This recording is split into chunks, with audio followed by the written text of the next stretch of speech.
Thank you very much. This service just got a little more poignant as of Friday, maybe a little bit more appropriate. What I was going to do and equate it, how many people went to the Clemson FSU game? Anybody see it, the Clemson-Florida game? TV, right, okay, TV counts. If you didn't see it, basically I describe it as 3/4 of sobering trepidation and then one final quarter of jubilation when they pulled it out. Well, that's kind of where we're going here. 3/4 of sobering trepidation and then touchdown. Let me just start with a couple of headlines. They're not meant to shock. They're going to be meant for purpose as we go through this. Obviously, first one, 128 people killed in Paris terrorist attack. Down Russian plane, black boxes point to attack. EU warns of refugee catastrophe as winter closes in. Hezbollah has 150,000 missiles pointed at Israel. 4 bodies found in Clemson. In Pendleton, I'm sorry. So let's just put those thoughts aside for a minute because we'll come back to them and just calibrate about compassion fatigue so we're all on the same page. In 1992, compassion fatigue was diagnosed as a personality disorder. And it was very, very specific to the healthcare folks, EMTs, doctors, nurses, and to the legal profession. And these are people that are dealing in sickness and in death and also horrors and atrocities. And basically, it's a reduced capacity for emotion or empathy. People become desensitized. Emotions become blunted. We lose compassion in our personal life. And as one person put it as I was reading, folks get tired from caring, but they get tired of caring. Well, here we are now. We fast forward, and the same mental health professionals are finding that compassion fatigue, or CF, has now begun to go epidemic in our society and affecting little by little our whole general population. And again, it's a reduced capacity for emotion or empathy. And nobody wakes up in the morning and rolls over, honey, I have compassion fatigue. I mean, it doesn't exactly work like that. It's a very insidious, subliminal, almost subconscious factor permeating our society. So for 3/4 here, 20 minutes roughly, we're going to go through 3 reasons, so to speak, why it's become so prominent. Of course, the first thing is violence. And the violence has escalated in the past 2 to 3 decades exponentially. Now, everybody wants to blame violence on the media. That's a good thing to do. But when you come right down to it, the media only takes the information and gives it to you quicker and vivid. The incidents still exist. They don't go away. If you go back to the Gospel of Matthew, it says violence begets violence, evil begets evil. And that hasn't changed much because if you go to what Martin Luther King said, the ultimate weakness of violence is that it is a descending spiral. Returning violence with violence only multiplies violence, adding deeper darkness to a night already devoid of stars. So we'll do a little drill down here, and I'm going to start with many of us remember UT of Austin, 1966. Charles Whitman, 25 years old, goes up to a bell tower, shoots 13 people. In '66, AP and UPI voted that the second most important news article, only second to Vietnam. Now I submit to you, if we were to look at Charleston and Oregon and compare it to Hillary's emails and Donald's diatribes, how do you think they're going to rank out this year? Maybe not even make honorable mention. School shootings have gone up. From 2000 to 2010, we had 45. From 2010 to 2015, we had 117. 3 times the number almost in half the time. If you look at the statistics, roughly between 2.5 and 4 million people have died in the war on terror over in the Middle East. And it's not only war. Huffington Post just reported that outside of our shores, there's roughly 38 million homeless people. Now, if you want to put that in context, 38 million comes down to 440 Clemson football stadiums. Makes it a little bit more discernible. Social injustice, North Korea, you know, the poppin' fresh doughboy over there has got about 200,000 political prisoners and executions. We are being inundated daily with horror, sadness, just like the healthcare folks and the legal people. And we are developing our own levels of hardness, desensitivities, and we don't even realize it. As President Obama said, and I can't really agree with his choice of words, but it's probably appropriate, I guess, he called the shootings in Oregon routine. But then again, what better word is there than routine? And the problem is, we're beginning little by little to see these things routinely, subconscious, subliminally, insidious. What's the answer? If I had the answer, I'd be brighter than the Pope, Obama, all the people that want to be Obama, and every world leader out there. I don't have an answer. All I can tell you is things are inevitable. We need to learn to adapt. And we need to learn to adapt so we don't lose our core values. And that's nothing more than being aware that this could be happening to us. By the way, how many folks remember when I read the headlines, the second headline I wrote? Anybody remember the second one? Okay. Second quarter. Narcissism. I did this service in the early part of the year on narcissism. It hasn't gotten any better. Narcissism contributes greatly to not feeling compassion. NPD, narcissistic behavioral disorder, has increased dramatically in the last 30 years. In the 70s, it morphed into self-admiration, self-expression, self-absorption, and in the 80s, self-centeredness, self-indulgence. Now it's all about me. We're a total all-about-me society. We just don't want to admit to it. And the problem is, this is another thing that's not going away, because if you look at it mathematically, when they tested people for NPD, which is a personality disorder, people over 65 were roughly 3%. People between the ages of 20 and 30, 10%. Now, I don't have to be a Clemson math prof to tell you that the math says this can only probably get worse. Why? Technology. Facebook, you know, the biggest introvert in the world has an instant audience. Media, celebrity worship. We have learned narcissism from worshiping narcissists. Entitlement. I don't know about you guys, but when I was growing up, it wasn't like this. Today, everybody gets a trophy. And the fact that violence is rising, we tend to insulate ourselves. And we can't help it. We tend to make our world about us to keep the violence out of our world. I told this anecdote back in when I did this, and it's just worth mentioning again. I hope nobody takes offense. When my mom passed away in 2008, I had to go to work that morning, and I had to see a couple of customers before I could leave town and go up there. And of course, they knew I was bummed. And they came to me, and when they came in, they said, "So Ed, what's the problem?" I said, "Well, I'll be honest with you, my mom passed away this morning." Now, each one said what I probably would say, I anticipated they would say. "Ed, I know just how you feel. I know how I felt when my mom passed away, or my dad passed away, or my brother passed away." Well, the problem with that, or what could be different, is one, you didn't know how I feel. But that was a nice thing to say, and I appreciate it. The second thing is I didn't want to hear about your mom and dad or brother. I wanted to hear about my mom. I wanted you to talk to me, okay, about my mother, because I was the one that was hurting at that point. And we tend to think of ourselves when we're offering compassion. Example, somebody comes up to you and says, "Gee, my brother was just diagnosed with cancer." Of course we reply, "Well, I'm so sorry," but what goes through our minds sometimes as soon as that happens?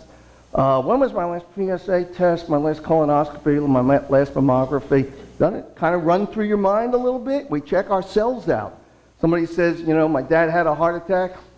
Did I take my baby aspirin and my Lipitor? When did I get the last EKG?" We tend more and more to revert things back to ourselves. What's the answer? Nothing more than awareness, being able to focus on you and not me. Third quarter, time. Doesn't seem like much, but when you think about it, you go back to Neanderthal days, it was sun up and sun down. Well, that was easy, okay? Then you know, we morphed way up into mechanical clocks and spring-driven clocks, and the Industrial Revolution, which actually was not predicated on machinery, was predicated on being able to measure people's outputs and productivities. It had much more to do with time. And then we fast forward, and now we're in a totally digital world. Even when we get our nice analog watches, what's on the bottom? Digital. God forbid we don't know the time to the exact second. So we gotta have both, okay? And our pace of life, we have things like just-in-time inventory, instantaneous communication. We text as opposed to calling. The classic is when my daughter said to me one day, because I am not into technology, she said, "Dad, you got to start texting." I said, "Why, sweetie?" She said, "So I don't have to talk to you." Am I right? Okay. I kid you not. And our days are scheduled to the minute, time management, multitasking. We even have doctors. There's a doctor I know over in Seneca who gives you 10 minutes for $50, but when you run into minute 11, it's another $50. Swear to you, he's a great doctor, but I mean, that's the way he charges, by the minute. And even our attention spans have diminished because of time. The National Center for Biotech Information back in 2000 tested the average attention span, 12 seconds. 2014, they tested the average attention span, 8.5 seconds, which is tough when you consider that, believe it or not, they found that a goldfish is 9 seconds. I'm not making this up. You can go there and find it out for yourself. And it's happening so quickly, it's culture shock for many people. I just got to share this quick anecdote for you, okay, because I love anecdotes. My mom, back in the late 40s, had made this needlepoint clock, right? And it was beautiful.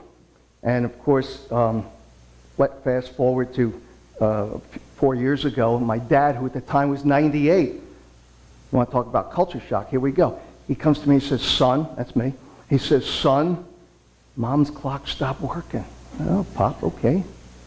He says, "Do you know anybody that can fix it?" I says, "Yeah, I know this 85-year-old clockmaker, Mr. Davis. I'll give it to him." So I get a hold of Mr. Davis. Mr. Davis is very much 85 years old. He's had health issues and everything. I hate to say, he's a wonderful man. He's since passed on. He says, "Yeah, I can fix it." I said, "Okay." So 2 weeks later, he comes back with the clock. I said, "Gee, Mr. D, thanks a lot. This is beautiful. But how do I set it?" He says, "Oh, you don't set it."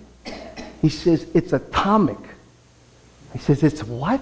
He says, "It's atomic. It sets itself every night at 2 a.m. from a signal out of Colorado." I'm going, "Mika, how can this be, you know?" But think of the culture shock. I got a 70-year-old heirloom fixed by an 85-year-old clock repairman that I'm giving to a 98-year-old gentleman and telling him it's atomic? And he's afraid to go near the thing, thinking if he ever gets remarried, he won't have more kids.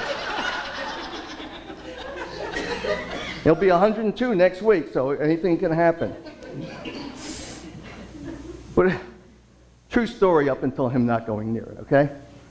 But even compassion, we tend to text compassion. How many times, not nobody here, of course, but other people, lesser than you, have gotten a text that somebody's passed away or something like that? What do? "I'm so sorry that your dad is gone. Let me know when the funeral is and we'll send..." You don't pick up the phone and call them anymore. You text compassion in many cases. If there's a funeral, how many times do people on the way to a funeral, if not a close person, go, "How long do you think we got to stay?" "Oh, 20 minutes probably until we're seen, and then we can go to lunch right after that." No, okay. Hospital visit. I was over visiting somebody in the hospital the other day. Old woman, a little bit older than me. There's few of them around anymore. But, and I was sitting there saying to myself, now, how long do I have to stay before it would be polite to leave? I was trying to measure out the time of my stay. And sometimes people come up to you and they say they have a problem, and we extend our condolences, but how many times in the back of our mind have we said, "Okay, how long do I have to offer this condolence before we can get out of here, change the subject, move on," or something like that? Not anybody here, because we're much better. And what's the answer to that? Just total awareness that this can be happening. As I said, that all of this is so insidious, it's unbelievable. Okay. Touchdown. How many people have ever heard of the vagus nerve? Anybody? And there's people that I got to be careful of because you may know more than me. The vagus nerve is part of the parasympathetic nervous system. Okay, and it's a nerve that goes down through the whole body, starts at your head, touches every organ on the way down, and I didn't read any more, so I guess it stops in your butt or something. I have no idea where it goes, okay? But it's a very important nerve in the body. And basically, what's great about it is it controls inflammation. Now, inflammation is bad. We all know that. Heart disease, cancer, almost every major disease in the Western world, we're attributing to inflammation. And that's why we're all hogging down on these omega-3s and everything. Some of us want to swim upstream and spawn. We have so much fish oil in our bodies, okay? Not fish. But here's the cool part. That nerve is also the nerve of compassion. And our sense of compassion emanates from the vagus nerve. Okay, trust me, I ain't making this stuff up. You Google it if you want. There's groundbreaking studies out there that say, from like the Feinstein Institute in Manhasset, Emory, Berkeley, that the most compassionate people have the highest vagal tone. And people who have the highest vagal tone basically have the least amount of inflammation in their body. And the more compassion we have, the more we can reduce improve our quality of life. And I'm going to give you a quick one here. I'm going to come down here because this is a little off script, okay? How many people had a chance to see the Pope on TV? Anyone? A lot of people? I swear, this is not a Catholic joke, I swear to God. I was warned ahead of time on this one, okay? So, one thing you notice that he was surrounded by bishops and archbishops and priests and cardinals, right? Now, these people are the masters of compassion. That's their job title, okay? When they come right down to it, they're there to offer compassion to the congregations and everything. What's the one thing you notice about them all? They're all old. They are. I mean, they're living long, long lives. They're old. And it's just not an observation because you can go online and there's studies that show that Catholic priests, okay, compared to somebody in the same demographic environment, outlive the average male. The statistical data supports it. Of course, the other thing they got going is they're not married, you know? You know I'm kidding, sweetie, don't you? Okay. It's going to be a long afternoon. Okay. So basically, we're running out of time right now. Well, and that was a little pun in itself, by the way. Here's the deal. Things are probably not going to get any better. I'm sorry to say this, okay? And I think you're beginning to get the drift of where we were going with this. Violence. If you don't believe Matthew, believe Martin. Whichever one you want to pick. Violence begets violence, or whatever Martin Luther King says. Narcissism. Data supports it. It's a problem in our society, okay? Time and the way we measure time today, well, it's for darn sure we're not going back to sundials. That's a given, okay? So this can only get worse. And the question is, if we can't solve the problem, what do? We learn to adapt to it. We learn to work and keep our core values strong. And we say in here, you know, love and help one another, and, back here, compassion and caring. It's all in here. We say it every week. And the only way we're going to stick with it is a cognitive awareness of what's going on in society. As I like to think, adaptation is awareness of the enemies of our society. And those three areas, those three quarters we talked about, I promise you, are becoming the enemies of our society. So to kind of close on a good note and give you something you can take away, in Latin, we probably say illegitimi non carborundum. or don't let the bastards get you down. Thank you.